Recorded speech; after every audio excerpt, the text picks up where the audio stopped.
Kurt, how often did you have to put that anti-crash technology or collision avoidance technology? Yeah, it's not anti-crash. There's no... Well, collision avoidance technology. I think you could disprove that. Anti-crash. Just give you the little sticks over there and you can check. So how many times did you use it?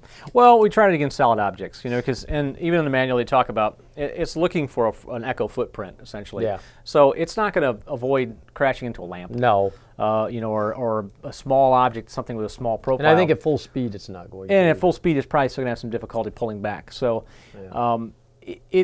it's just that, it's collision avoidance. Yeah. And if it's going to avoid walls and doors and you know, large objects like that, which is what you're running into in you know, indoor flying, smaller indoor flying. Well, it looked like a nice stable coaxial when you were flying it, though. It looked good in the air. Definitely, extremely stable. You know, as soon as we took it off, but there is an optional smaller counterweight fly bar, and in coaxials, the bigger the fly bar, the less forward authority you have, less cyclic authority you have as you move forward and aft. So getting that smaller bar would increase that, you know, that response quite a bit. They do have dual rates, low rates and high rates. On low rates with collision avoidance turned on, it's well, we can get into it in the flight aspects. Let's get down to the facts. Let's go get the brass tacks here, buddy. Let's push this model characteristics. Model characteristics, build as advertised. You gave it a 4.5 out of 5. You had on here a note that you had to reverse the tail rotor direction. I did. On the transmitter itself, it has dip switches or flip switches in the front that allow you to set the servo direction. For some reason, you know, whatever it may be from the factory, the tail rotor heading direction was reversed when I pulled it out of the box. So I kind of messed around with that, and what I noticed is the switch was active in the wrong direction, but it wasn't fully click. So it may be a situation in shipping or something like that, you know, hard jarring, it knocked the switches. So at that point then, I decided let's go ahead and do a once-over on it, make sure everything was fastened, you know, correctly. Because typically you give those the benefit of the doubt. You pull out of the box, you slap the battery, charge the battery up, slap it in, you fly it, since it's an RTF. But yeah, it was really straightforward. Putting it back on the box isn't bad. You know, you've got to actually collapse the rotor blades and make sure you aren't capturing the counterweight inside the packaging. But it was easy. All right, finish 5 out of 5. That kind of speaks for itself. Yeah, I mean, it's a nice Lexan body that's fully detailed out, and you know, everything looks. They put some detail on which you don't always see. Yeah, so exactly. They did a good job. Yep. Power 5 out of 5. You saw that in the video. Yep. And you hammer the throttle and that thing just goes up. It goes. It has plenty of power when it comes to the mains. Ground handling 4.5 out of 5. Yeah, down in the rotor wash it was good, pretty stable. The gyro did a good job of keeping things, you know, stable and centered out.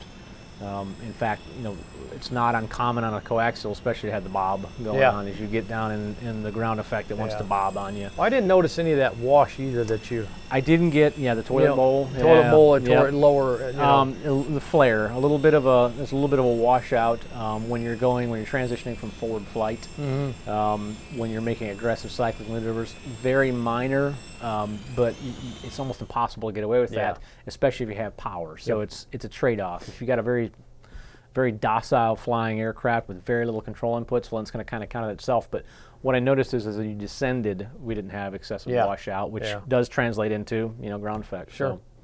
Durability 4.5 out of 5. Yeah, again, there really aren't a lot of brittle details or anything. There aren't. It's very rugged inside the case, and everything's screwed or glued on really well. And the one thing that I noticed is as soon as I popped it out of the box was that main shaft, because that's actually a shaft inside of a inside of a shaft. It's the size of a pencil. It's large, which is going to come down to durability. And of course, you got breakaway blades too, meaning they aren't hard, you know, hard mounted blades. They're typical rotor blades that can spin away. So that helps a lot. Sure. You know. Okay, moving on to pilot experience, we've got flight as advertised, 4.5 out of 5. Now you've got a note on here of the optional fly bar counterweight. We talked about that, which will improve your forward flight. Yeah, that's going to make it a little more aggressive in the forward flight scenarios, which is good. You know, it's going to make it more responsive. But you have plenty of authority, you know, to be able to get sustained forward flight going on. I didn't see a big difference between forward and aft flight, which sometimes we've seen them come out of the box. Yeah. And you have a ton of aft control, and you can really get scooting backwards, but forward's like hold it and wait and wait. Yeah. It's a coaxial, and we know that, you know, with that design, you're not going to have the most aggressive forward authority. Exactly. And that's just the nature of the beast. But it was certainly ample for, you know, for forward flight and sustained forward flight. So good. Flight times 4 out of 5. It was good on flight times. Now you've got some pretty good sized motors there. You've got whatever draw that the collision avoidance technology electronics are running on top of it, because that is pulling some power from it. We had good run times. I'd say we had good we ran it all the way to dead on our second test flight, from full charge to dead. Yeah. You get probably 8 good minutes of flight, 8 or 9 good minutes of flight, based on what we were doing. We had a lot of ups and downs. We had a lot of full throttle stuff going on. Yeah. And then, of course, with this being a coaxial, it's very common as the motors get, and they even mention it in the directions as well, but we've seen over the years, as the motors get hotter, they naturally have more resistance, and they aren't quite performing like they were when they were nice and cool. And as the battery voltage drops, you see some fade, some headlock gyro fade. So you'll start drifting. That tail will start drifting in one direction. So it's not uncommon, and we used to do, even on the older ones, you'd start off with and that says manual sliders on the trim, which is good for this scenario. Instead of going beep, beep, beep, beep, beep, beep, and come on, hurry up. It's very quick and easy to just jam that trim over.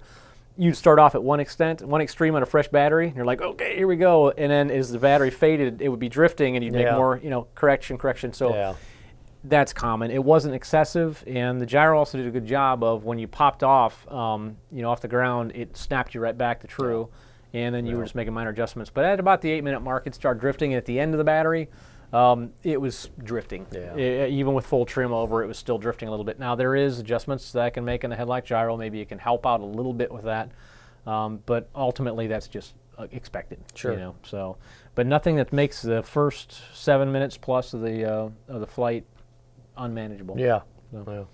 Field size, we have it marked as a house, gymnasium, park. I mean, you could fly this in a large room. With the collision avoidance sensors or technology, it really opens up your flying spaces with this indoors. It makes flying in small spaces a lot more practical. And then the fact that it's a larger and certainly more powerful coax design, it's going to handle that forward flight in windier conditions. Now, we haven't tried it, and I think they set up to 10-mile-an-hour winds. We just haven't had the wind. We haven't had that wind combined with temperatures that didn't freeze everything solid. Well, so we've had the wind, but you don't want to be out in it. Tough time of the year to test equipment on windy days. But we have flown it outdoors, of course. It just wasn't that windy, and it did a good job of holding it. Again, if you're going to do a lot of outdoor flying with it, I highly recommend that you go to that smaller counterweighted fly bar. It's going to give you more response. Sure. Portability, 4.5 out of 5. It drops back in a form molded package and ready to go. You do have to fold the rotor blades, like I'd mentioned, and you do have to kind of place the counterweight a little bit to make sure you aren't going to get it caught inside the packaging.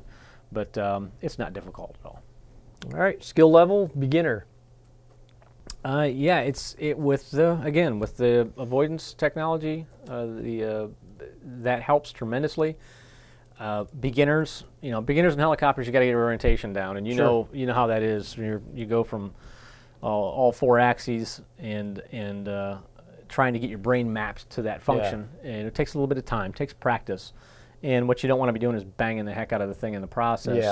So coaxials are a great trainer for helicopters. They're a great orientation trainer, and with this being a little larger, but then having the avoidance assistance, collision assistance, avoidance assistance, I just call it CAT, having the CAT technology, that makes it that much more friendly to fly around in a nice square room without furniture all over the place, and get used to your hovers and your forward, backward, your strafing, and everything else. So I definitely put it as a beginner, which is great, because typically you wouldn't turn a beginner onto a larger coaxial like this. You'd point it towards a little micro or nano micro coaxial for the safety of it. So it's an interesting way to come into a again, a well-saturated market, and we talked about this. It's coaxial, and there's 1,000,001 coaxial helicopters out there. It's bigger, has more power, and it has the avoidance technology. So it's unique. I mean, it's a neat way to go, and it translates well. It flies well. It's fun to fly. Well, we did a demonstration actually at a high school today with it, and it was solid as a rock. So it as I tried to talk about what was happening, of course he's right over top of my head. You have to. And I didn't hit you It was with very though. stable. No, it was very stable. I just hovered right about 2 inches above your head. Well, I have my steel-toed head, or my steel-toed steel-shelled, head. That's- steel. We'll just stop there. That's exactly steel-toed what you need. hat You need a on. steel-toed boot Yeah, on your head. it's I got a Do him a lot of good. steel-shelled hat on just for Kurt whenever he's flying helicopter. Doesn't look like it. Looks like it's soft, but it's actually steel. I can't help it. You just have to mess with Rob. Yeah, he loves it. Well, that wraps up our review of the IFT Evolve 300CX RTF. You can go to our website to see the full review at tobefly.com. For mobile users, you can go to rcflightsource.com, download the mobile app, and take our content with you on the go. I'm Kurt with Two Brothers Hobby. And I'm Rob. Thanks for watching.